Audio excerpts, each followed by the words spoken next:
Good afternoon.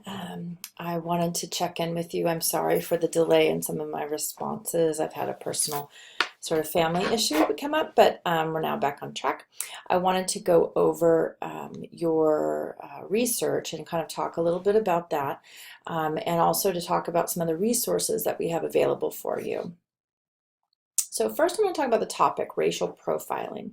So you're going to be looking into why racial profiling happened, why it can be so dangerous, and how we can decrease it. This picture here is one of the senators after Trayvon Martin was killed, which was one of the cases that you'll hear about. He was killed by a neighborhood watch, self-appointed neighborhood watch guy.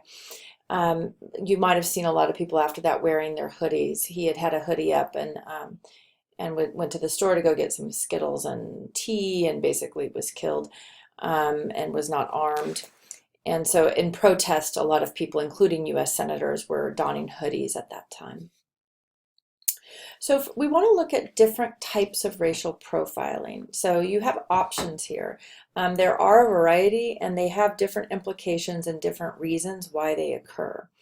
So this may happen on the street, like someone walking in a neighborhood. Some cities, big cities, have rules and policies, like the stop and frisk policy in New York City, or other places where there's actually legal for cops to stop anyone walking down the street that they think may look suspicious, not needing to have reasonable concern or criminal profile for them.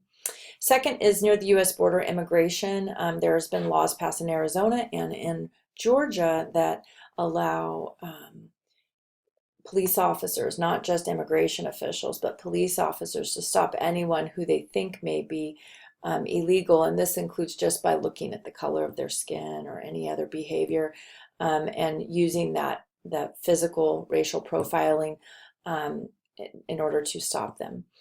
Next, in a car while driving, there's a big case, a big study that was done that was printed in the New York Times. It was done out of Greensboro, North Carolina. I can show you that source if you're interested in doing one about the driving situation. Also in airports, because of concerns over terrorism, there is a lot of racial profiling that goes on there. And we can talk about that a little bit more, and that's one area you can look in. It could also be in stores, so this wouldn't be necessarily a police officer. It might be a person working in the department store, or manager, or security. Racial profiling can happen by anyone who's in authority when they can profile a person based on dress or skin color in order to, because they believe they might be more apt to be committing or a crime or be suspicious. The last one here is that schools, so many high schools have resource officers and who unfortunately don't have the exact same training as cops, yet they are equipped with a firearm. And they are put in our high schools, and basically the research is starting to show that the more often this happens, the more often students end up getting involved in the criminal justice system. The other thing that's come out of this is we have 62 million students in the United States who are attending a school that do not have a psychologist but do have a resource officer or cop on campus. What I wanted to make sure we're clear about, though, is that racial profiling is different than criminal profiling. Criminal profiling is an appropriate step that cops take if they've been told a crime has been committed and they're given a description of that criminal, and then they go out and search for that criminal who fits the description. Now, we hear that term sometimes being used as an excuse to stop people, but criminal profiling is different than racial profiling. Okay, so the prompt you're going to look at. You have to do some narrowing. You need to choose one of those areas we talked about or another one that you want to go review with me. And then you want to dig in. I want you to look at origins of it, causes of racial profiling, maybe even the ethics or legality, because they're all going to vary depending upon the area you're looking at. I want you to look at one or two specific cases. So for the cases, you will probably need to use more news-oriented reporting rather than the research databases, although you might find some in there, the older ones. But you would find out a lot about the two cases. The cases, though, in summarizing those, are not your actual point of your research. They are to illustrate the points you want to make. So you need to decide whether you're saying racial profiling needs to be eliminated, or it violates, human rights in some way, or you believe that there needs to be required training, or whatever it is. You need to use the cases as examples, not as the center of your research. Okay? And so you need to take a kind of a side. You need to be able to make a claim on one side or the other regarding racial profiling's efficacy, its morality, or any changes. So what are the sources so far for this area? So Whistling Vivaldi, we read the first 3 chapters earlier. Chapters 5 through 8 are also really relevant. I'm not requiring them and quizzing you on them, but I think you can make some good connections in there about why racial profiling occurs and how it impacts people. And then chapter 9 in Whistling Vivaldi offers solutions, and that chapter I am going to quiz you on, and that'll be for your last quiz for this section. And then I put 2 websites and a newspaper article on the shell. The newspaper article is a first-person one about a woman, an African-American woman who's a business person, and who her neighbor called in and said that someone was breaking into an apartment, and she'd actually been locked out of her apartment and had a locksmith in there. And it kind of talks about her ordeal that happens, and that's a good first-person anecdotal one that could be helpful to kind of talk about how it emotionally impacts people. And then the websites are tracking violence websites. The US government has just now started to say that they are going to track the shooting of unarmed people, and before they haven't done that by police officers. And so you want to find 5 or 6 sources from the database. So these are going to be the theory ones about like the training and are we militarizing our police forces. It could be around the legality and policies of immigration issues that impact this racial profiling. There's a variety of things, but research that is basically about those various areas. You want to find 5 or 6 sources like that. A couple news sources you're going to get about the actual case that you're going to use as an illustration. And then if you can do, it's optional, but like an interview with a police officer or a person who has been profile, that's great. I don't want you to use yourself because that kind of deflates the credibility of your paper.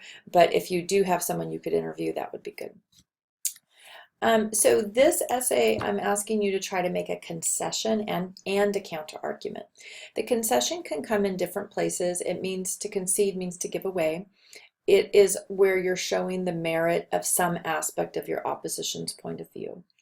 This increases your credibility. It makes you look like you're more balanced. You can use a dependent clause sentence structure to do this and put the concession at the beginning in the dependent clause part, and then your main point or the turn in the second clause. So here's a couple examples. There's one with a dependent clause and one with a semicolon that you can review. I use the idea of terrorism and airport screening for my examples here. So then the second part I want you to look at is a counter argument. And this is a little harder. A counter argument doesn't increase your credibility, and it makes you sort of appear balanced, but also helps your people who are against what you're sort of arguing be more open. And if you anticipate their objections, that makes you seem really well informed. So the steps of counter-argument is to turn against your argument, to challenge it, and then to turn back and reaffirm it. So to do this, when you turn against it, you might talk about maybe one of the disadvantages. You might think about what would my detractors say. Oh, they say that there's a drawback here. So you address that drawback, and then you give an alternative explanation or proposal that clarifies it. Okay. So the first stage here, the turn against. An example would be, it might seem like this, or it's true that, right? These are the phrases you would use. And then you would show, you admit it, you kind of say, yes, there's these issues. Then you say, but what about this? And you clarify it, you kind of explain it more, you give more information, you talk about new research, whatever it is, and then you go back and say, nevertheless, and then you talk about why your position is still really strong. And so you might, there's different ways you can do it. You can refute the original claim or counter argument. You could acknowledge its validity, but say why it's not so important, or you can concede its force and restate your thesis in a more exact way. So you can kind of say, well, this was an overstatement, but this is what we mean, right? So that's another option. Okay, so where to put a counter argument? You actually could put it almost anywhere, but depending upon your goals, but you do want to use it sparingly. So the first part, you could put it in the introduction before your thesis to kind of set up that you're going to be dealing with the other side, and right off the bat you could stick it there. You could also put it as a section or a paragraph just after your intro, so you can kind of get rid of your detractors immediately, like deal with them first in your first opening paragraph and then move to the benefits in the rest of the essay. Or within a paragraph, when you're dealing with maybe a complex issue or an issue that people aren't, comfortable with, you can add this sort of short, quick move within the paragraph to give that counter argument and then to go against it and to turn back on it. Or you can do it right before your conclusion. So there's a variety of places. It just depends upon what are your main points that are most difficult for your opposition to take in and where you want to deal with those. And that's up to you. That's sort of a writer's choice, but do use it sparingly. Some examples: a claim, behavioral profiling has proven effective for identifying suspected terrorists. So let's say that's the claim. So the counter argument, step one, would be saying, it's tempting then to combine ethnic and behavioral profiling in airports. But the counter step two would be say, however, research proves that it's not necessary to use ethnic profiling. In fact, since terrorists don't have criminal records, they know they may be profiled, they tend to go to great lengths to alter their physical appearance. Okay, and then that gives you an idea. So when you are working on this essay, again, reach out, see if I can try to be of help to you. We're going to do it in steps. You're going to do an annotated bibliography, which I'll talk about later, which you are gathering your sources and summarizing them and evaluating them. And then you are going to write kind of an outline and then the final draft. So you'll see that the final draft isn't due till the end of November, so you have like 3 weeks or so to put this together. The CSM librarian has been kind enough to set up a series of videos specifically about the library's research databases and resources. They're each 3 to 6 minutes. There's several of them. I would go through them, and if you've never done research online with that library and using these sources, do that. You can't just Google for this, okay? You need to actually do some research. So those can be really helpful. You can also reach out to me if you have questions, or to her. Okay, I will talk to you soon.